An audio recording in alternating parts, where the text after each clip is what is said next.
أعوذ بالله من الشيطان الرجيم. بسم الله الرحمن الرحيم. ومثل الذين ينفقون أموالهم ابتغاء مرضات الله وتثبيتا من أنفسهم كمثل جنة بربوة أصابها وابل فاتت أكلها ضعفين فإن لم يصبها وابل فطل والله بما تعملون بصیر. صدق اللہ مولانا العظیم. اللہ تعالیٰ ارشاد فرماتے ہیں، اور ان لوگوں کی مثال جو اپنے اموال محض اللہ کی خوشنودی اور دلوں کی پختگی کے ساتھ خرچ کرتے ہیں، اس باغ کی طرح ہے جو کسی بلند زمین پر ہو، اگر اس پر زور کی بارش ہو تو دگنا پھل لائے، اور اگر زور کی مہ نہ برسے بلکہ ہلکی پھوار ہو تب بھی اس باغ کے لیے کافی ہے، اور اللہ تعالیٰ تمہارے اعمال کو اچھی طرح دیکھ رہا ہے. اس آیت کریمہ میں اخلاص نیت اور پچھلی آیات میں مذکور شرائط کی رعایت کرتے ہوئے راہ خدا میں خرچ کرنے اور اللہ کی راہ میں اپنے اموال کو صدقات کی شکل میں دینے کی پھر ایک بار بڑی فضیلت اور اس کی اہمیت کا تذکرہ کیا گیا، اور اس کو ایک مثال سے واضح کیا گیا کہ نیک نیتی اور اخلاص سے تھوڑا بھی خرچ کیا ہو تو وہ کافی ہے، اور آخرت میں موجب ثواب اور موجب اجر ہے، یعنی آخرت میں اس کا بڑا اجر اور ثواب ہوگا. یہ مثال اہل ایمان کی ہے جو اللہ کی رضا کے لیے خرچ کرتے ہیں. ان کا خرچ کیا ہوا مال اس باغ کی طرح ہے جو پرفضا اور بلند چوٹی پر ہو، اگر بارش زور کی ہو دگنا پھل دے، اگر زور کی بارش نہ ہو بلکہ ہلکی پھوار ہو تب بھی اس کے لیے کافی ہے، اور ایسی صورت میں بھی اس سے پھل ضرور حاصل ہوتے ہو. اسی طرح اہل ایمان کے نفقات اور ان کے صدقات چاہے تھوڑے ہو چاہے زیادہ ہو اللہ کے نزدیک کئی گنا اجر اور ثواب کے باعث ہوں گے. اس آیت کریمہ میں اللہ تعالیٰ نے بتلایا کہ جو مال خرچ کیا جاتا ہے اس خرچ کے دو اغراض ان کے سامنے اور ان کے پیش نظر ہوتے ہیں. ایک طلب مرضات اللہ، یعنی اللہ کی رضا اور اس کی خوشنودی، یہ ان کا مقصد ہوتا ہے. دنیاوی جتنے مفادات اور دنیاوی جتنے مقاصد ہوتے ہیں ان میں سے کوئی مقصد ان کے پیش نظر نہیں ہوتا. ان کے پیش نظر اگر ہوتا ہے تو سب سے پہلے طلب مرضات اللہ، اللہ کی خوشنودی، اللہ کی رضا جوئی، اللہ کی خوشی اور اس کی مرضی کا حاصل کرنا، کہ یہی اصل ان کا مقصود ہوتا ہے. اور دوسرے کہا کہ تثبیتا من انفسہم، کہ اپنے دل کو پختہ کرنا، اپنے دل کو مضبوط کرنا، یہ ان کے پیش نظر ہوتا ہے. اس کے کیا معنی ہے؟ اس سلسلے میں حضرات مفسرین نے کئی مفہوم اور کئی معانی اس کے بیان فرمائے ہیں. پہلا مفہوم تو یہ بتلایا گیا تثبیتا من انفسہم کا کہ وہ اپنے آپ کو اس طرح کی اطاعت پر مطمئن اور ثابت قدم رکھتے ہیں. پچھلی آیات میں جن فساد کا تذکرہ کیا گیا کہ احسان جتلانا اور ایذا رسانی کرنا یا کسی طرح سے اپنے صدقات کو ضائع کرنا، ان سے وہ اجتناب اور پرہیز کرتے ہوئے راہ خدا میں اپنے مال خرچ کرتے ہیں. دوسری توجیہ کہ وہ اپنے ذات کو مومنین کے نزدیک پختہ ایمان والے یعنی سچا ثابت کرنے کے لیے کہ وہ سچے مومن ہیں، وہ اپنے مال خرچ کرتے ہیں. کیونکہ ایک آدمی جب راہ خدا میں اپنے مال لٹا رہا ہو، راہ خدا میں اپنے مال لگا رہا ہو، تو دوسرے ایمان والے بھی اس سے اندازہ لگاتے ہیں کہ یہ شخص سچا مومن ہے اور یہ مخلص ایمان والا ہے. تو کہ وہ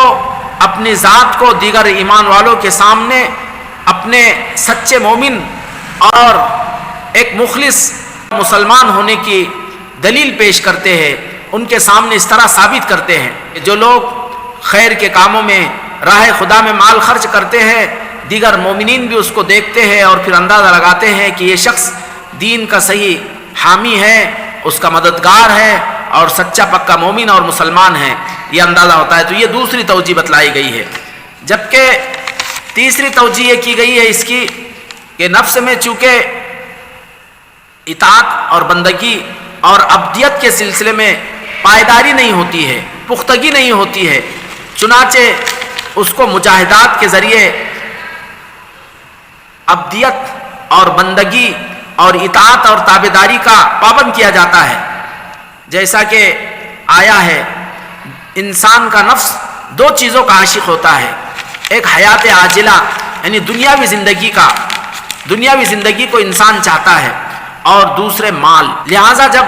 اس کو مال کے خرچ کا حکم دیا جاتا ہے تو اس کے اندر کسی قدر ماتحتی،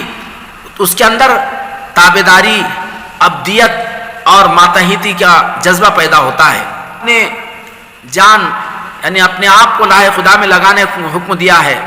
تاکہ اس کے اندر مزید تابعداری آئے اور مزید اطاعت اور فرمانبرداری کا جذبہ اس کے اندر پیدا ہو۔ اس لیے اللہ تعالیٰ نے فرمایا کہ تجاہدون فی سبیل اللہ باموالکم وانفسکم،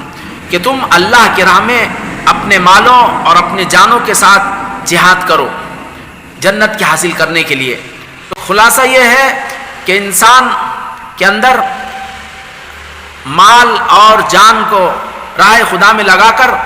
انسان کے نفس کے اندر تابعداری، اطاعت اور فرمانبرداری کا جذبہ پیدا ہوتا ہے۔ مقصد یہی ہے کہ وہ اپنے مالوں کو راہ خدا میں لگا کر اپنے آپ کو اللہ کی اطاعت اور فرمانبرداری اور اس کی تابعداری کا پابند کرتے ہیں، اس پر اس کو برقرار کرتے ہیں، اس کو اس پر جماتے ہیں۔ علامہ فخر الدین رازی رحمۃ اللہ علیہ نے علامہ کشاف رحمۃ اللہ علیہ کے حوالے سے یہ تیسری توجہ بیان فرمائی، جبکہ چوتھی توجہ خود علامہ فخر الدین رازی رحمۃ اللہ علیہ نے بیان فرمائی ہے کہ انسان کو اطمینان قلب اسی وقت حاصل ہوتا ہے جب وہ خالص عبودیت اور بندگی کی نیت سے اپنا مال خرچ کرتا ہے۔ جب وہ اس غرض سے اپنا مال خرچ کرتا ہے تو اسے اطمینان قلب حاصل ہوتا ہے اور اس کے دل میں ایک طرح کا سکون اور قرار پیدا ہوتا ہے۔ تو یہاں پر تثبیت من انفسہم کے معنی یہ ہے کہ وہ اپنے مالوں کو اللہ کے رضا، اللہ کی اطاعت اور فرمانبرداری میں خرچ کر کے اپنے دل اور اپنے قلب میں سکون پیدا کرتے ہیں، قرار پیدا کرتے ہیں، اطمینان اپنے اندر پیدا کرتے ہیں۔ جبکہ پانچویں توجہ زجاج رحمۃ اللہ علیہ کے حوالے سے نقل کیا ہے تثبیت من انفسہم کے سلسلے میں کہ یہاں پر پختگی سے مراد یہ ہے کہ وہ اپنے دل کی پختگی اور رسوخ کے ساتھ اپنا مال خرچ کرتے ہیں، اس کیفیت کے ساتھ کہ اللہ تعالیٰ ان کے عمل کو ضائع نہیں کرے گا اور ان کی امیدوں پر پانی نہیں پھیرے گا، بلکہ اللہ تعالیٰ انہیں ان کے اس خرچ پر ضرور اجر و انعام عطا فرمائے گا۔ یہ تمامی توجیحات اپنی جگہ اور یہ تمام ہی معانی اپنی جگہ درست ہے۔ ایمان والے جو مال راہ خدا میں خرچ کرتے ہیں ان کے اندر دو کیفیتیں ہوتی ہے۔ اللہ کی راہ میں مال خرچ کرتے ہیں اور خرچ کرتے وقت دو کیفیتیں یا دو مقاصد ان کے پیش نظر ہوتے ہیں۔ ایک طلب مرضات اللہ کہ اللہ کی رضا اور اللہ کی خوشنودی کو حاصل کرنا، و تثبیت من انفسہم اور اپنے ذات کو پختگی کرنا، اپنے اندر پختگی اور پائیداری اور مضبوطی پیدا کرنا۔ اور ظاہر ہے کہ انسان کے دل میں مال کی محبت ہوتی ہے، جب یہ انسان اپنا مال راہ خدا میں خرچ کرتا ہے تو اس مال کی محبت اس کے دل سے نکل جاتی ہے اور پھر اس کے اندر اللہ کی اطاعت، اللہ کی فرما برداری، تابعداری اس کا جذبہ پیدا ہوتا ہے اور پھر اس کی وجہ سے اپنے دل میں بھی اس کو ایک طرح کا سکون اور قرار حاصل ہوتا ہے، دلی ایک مسرت اس کو حاصل ہوتی ہے۔ اگر اہل ایمان کے پاس بھی ایسا شخص سچا، مخلص اور وفادار سمجھا جاتا ہے، مخلص سمجھا جاتا ہے۔ تو خلاصہ یہ ہے کہ اللہ تعالیٰ نے اس آیت میں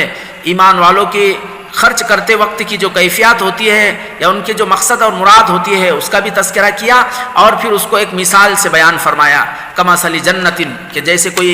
کسی بلند بالا اور اونچی جگہ پر پر فضا اور پر بہار مقام پر کوئی باغ ہو، اور پھر فرمایا کہ اگر